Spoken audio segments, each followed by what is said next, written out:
Hello, this is Jan from Repair. Today we will go through a repair of a notebook, a Xiaomi Pro notebook 156 tm1701 model that came to us with water damage and no display even when the notebook is fully on. Let's see what we deal with. So we have this Xiaomi 156 tm1701, which is water damaged, as you can see. The water has infected and corroded the SSD connector.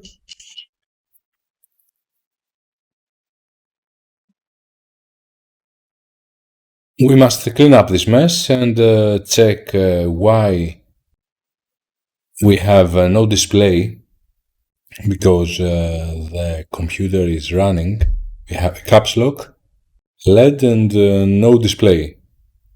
We will clean this corrosion from the coil and the components around it, and then we will focus to the EDP connector to see what we can do about that and figure out the reason of the no display issue. We are cleaning with our toothbrush and some isopropylic alcohol.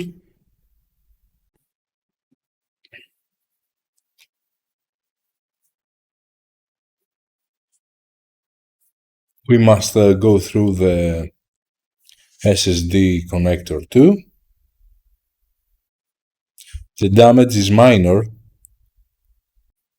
to this connector, so we will not focus further. As you can see, it is clean.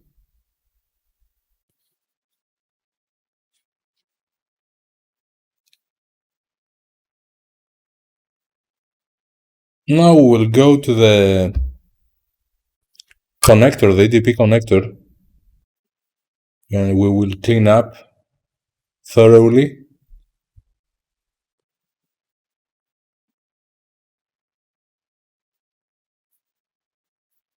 And we will check if the corroded pads on the EDP connector is the reason, or something else, or the corroded pads and something different. We have this fuse, this big fuse.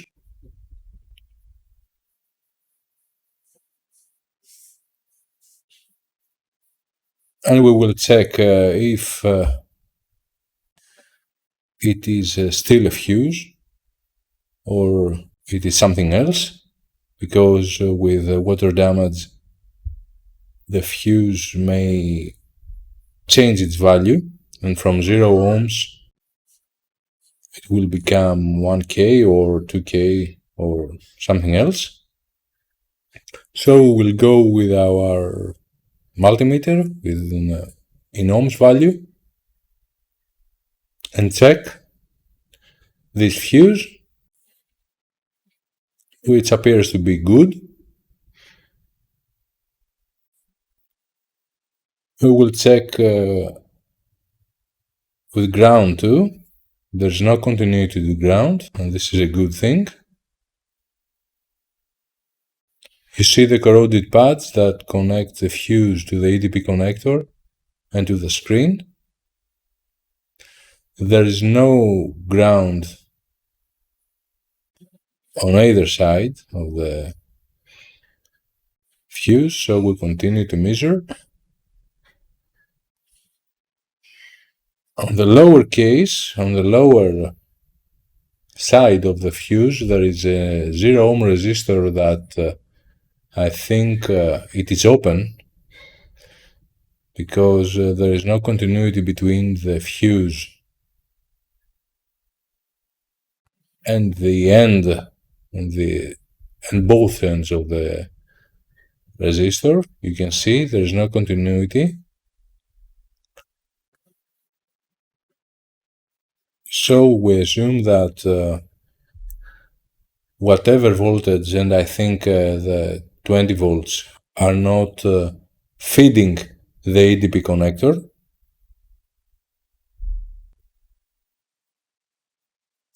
we must check this MOSFET or this component, if it is feeding the ADP connector. It usually feeds the ADP connector with 3.3 volts. We have no short there. I think the middle pin is the ground. This middle pin is the ground. Yes, it is. No shorting on this MOSFET or whatever it is, switch. So we must focus on this resistor, that 0 ohm resistor, and for testing purposes we will jump this resistor. We will remove the cable of the CPU fan for not messing with it. So with the jumper wire we will do a bypass, and we will connect the one end of the 0 ohm resistor to the fuse, and we will see what we'll achieve with this. Okay, with our soldering iron, the flux is already there. We will tin the one end of the fuse in order for our jumper wire to be soldered better. And we will tin also the pad of the 0 ohm resistor that connects to the main rail.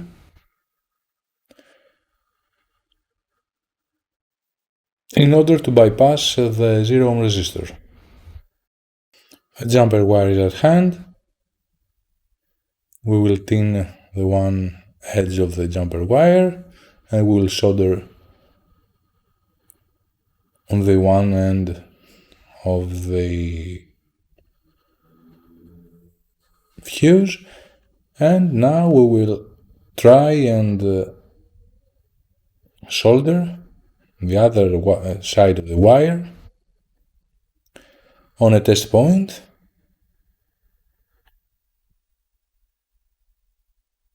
Just below the 0 ohm resistor in order to make the bypass.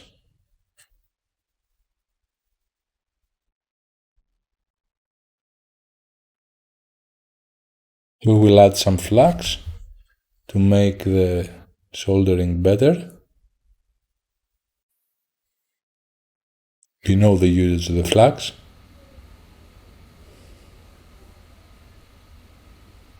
You can see that it is much better now. And now with our multimeter we will see if the jumper wire did its job. We will clean at first.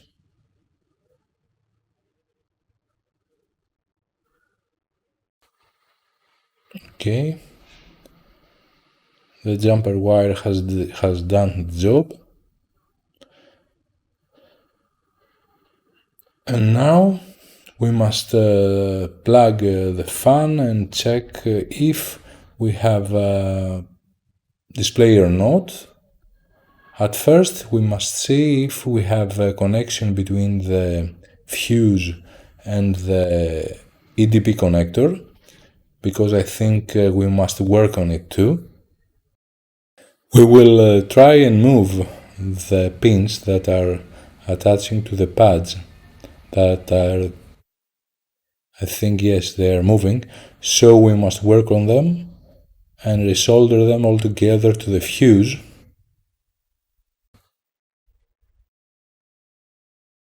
Because I think no proper joined from the pins to the pads. So we will scrub the mask of the motherboard near the pads that are missing, that are not connected, not missing. We will add some flux and solder, and we will resolder them together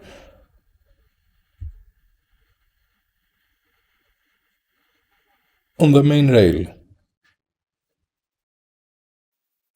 We will go fast forward.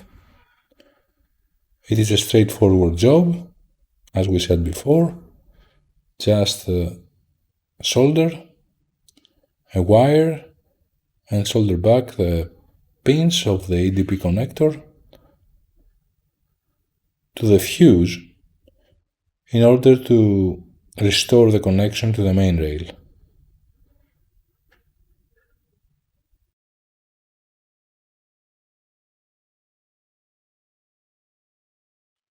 The process is done with the jumpering, and you can see we have already plugged the ADP connector. This wire here is not the wire of the main rail. It's something else that will be explained. Now I will remove the ADP connector, and as you can see, there's another wire too that is soldered on the ADP connector. Let me focus better. You can see that the jumper wire is different than these 4 pins that connected to the main rail. This jumper wire connects the 3.3 volt output to the component we have tested previously. We saw it on the schematic, and we will see together in a few minutes. We will plug the ADP connector too and check if we have a display or not. So let me switch to the overhead camera.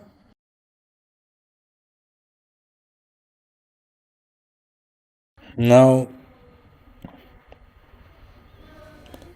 I'll try to focus better, and I will power on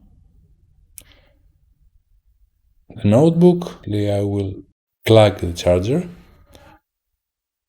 I will switch now, and the consumption is good. We will wait for the display to come. It's doing a training. It's okay now, okay? You can see the display. We are good. I will unplug. And now we will check for the schematic, as we said. We will go and see what we have connected with the jumper wires on the ADP connector. What we have restored. As you can see, the main rail was restored with this fuse that was jumpered, and the 3.3 connection that was restored with the jumper was meant to be restored in order for the ADP connector to work properly. That was the repair as you saw. If you liked this video, consider like, subscribe and share. Thanks for watching. See you in another repair. Bye.